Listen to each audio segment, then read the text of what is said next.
ದಿನಬಳಕೆ ಪದಾರ್ಥಗಳ ಬೆಲೆ ಹೆಚ್ಚಳ ಜೊತೆಗೆ ತೈಲ ದರ ಹೆಚ್ಚಳ ಮಾಡಿರುವ ರಾಜ್ಯ ಕಾಂಗ್ರೆಸ್ ಸರ್ಕಾರ ರೈತರಿಗೆ ಜನಸಾಮಾನ್ಯರಿಗೆ ಸಂಕಷ್ಟ ತಂದಿದೆ ಎಂದು ಆರೋಪಿಸಿ ತಿಪಟೂರಿನಲ್ಲಿ ಬಿಜೆಪಿ ಕಾರ್ಯಕರ್ತರಿಂದ ಪ್ರತಿಭಟನೆ ನಡೆಸಲಾಯಿತು.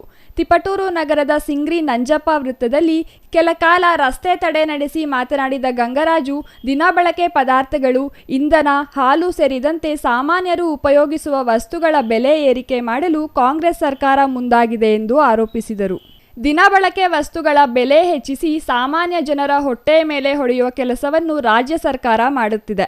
ಕಾಂಗ್ರೆಸ್ ಸರ್ಕಾರ ಅಧಿಕಾರಕ್ಕೆ ಬಂದು 1 ವರ್ಷ ಆಗಿದ್ದು, ಈ 1 ವರ್ಷದಲ್ಲಿ ಯಾವುದೇ ಅಭಿವೃದ್ಧಿ ಕೆಲಸ ನಡೆದಿಲ್ಲ. ಚುನಾವಣೆ ಸಂದರ್ಭದಲ್ಲಿ ಕೊಬ್ಬರಿಗೆ 15,000 ಬೆಂಬಲ ನೀಡುವುದಾಗಿ ರೈತರಿಗೆ ಆಶ್ವಾಸನೆ ನೀಡಿದ ಉಪಮುಖ್ಯಮಂತ್ರಿ ಡಿಕೆ ಶಿವಕುಮಾರ್ ಈವರೆಗೂ ಕೊಬ್ಬರಿಯ ಬೆಂಬಲ ಬೆಲೆ ಹೆಚ್ಚಿಸಿಲ್ಲ ಎಂದು ಕಿಡಿಕಾರಿದರು. ರೈತರು ಬೆಳೆಯುವ ಉತ್ಪನ್ನಗಳ ಬೆಲೆ ಏರಿಕೆ ಮಾಡಿದ ರಾಜ್ಯ ಸರ್ಕಾರ ರೈತರು ಮತ್ತು ಜನಸಾಮಾನ್ಯರು ಉಪಯೋಗಿಸುವ ವಸ್ತುಗಳ ಬೆಲೆಯನ್ನು ಮಾತ್ರ ಗಗನಕ್ಕೇರಿಸುತ್ತಿದೆ. ಹೆಚ್ಚಳ ಮಾಡಿದ ಬೆಲೆ ಕಡಿತ ಮಾಡಬೇಕೆಂದು ಆಗ್ರಹಿಸಿದರು. 1 ವರ್ಷದ ಏನಾದರೂ ಒಂದು ಕೆಲಸ ಆಗ್ತಾ ಇದೆಯಾ? ಯಾವ ಕೆಲಸನೂ ಆಗ್ತಾ ಇಲ್ಲ. ಇವತ್ತು ಎಲ್ಲ ಕೆಲಸ ಸ್ಥಗಿತ ಆಗಿದೆ. ಯಾಕಂದ್ರೆ ಇಲ್ಲಿನ ಶಾಸಕರಿಗೆ ನಾವು ಒಂದು ಮಾತನ್ನು ಕೇಳ್ತಾ ಇದ್ದೀವಿ, ಬಂದಂತ ಸಂದರ್ಭ ಬಂದು ಕೆಲಸಗಳನ್ನು ಹೆಚ್ಚು ಮಾಡಿಕೊಡ್ತೀವಿ ಅಂತ ಹೇಳಿದ್ರಿ.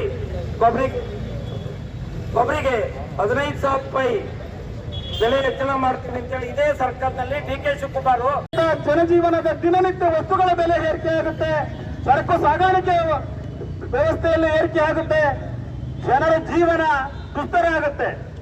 ನಾವು ರೈತ ಪರ, ದಲಿತರ ಪರ, ಬಡವರ ಪರ ಅಂತ ಹೇಳ್ತಕ್ಕಂಥ ಕಾಂಗ್ರೆಸ್ಸಿನ 4 ಸರ್ಕಾರ ರೈತ ವಿರೋಧಿ ನೀತಿಯನ್ನು ತಾಳ್ತು.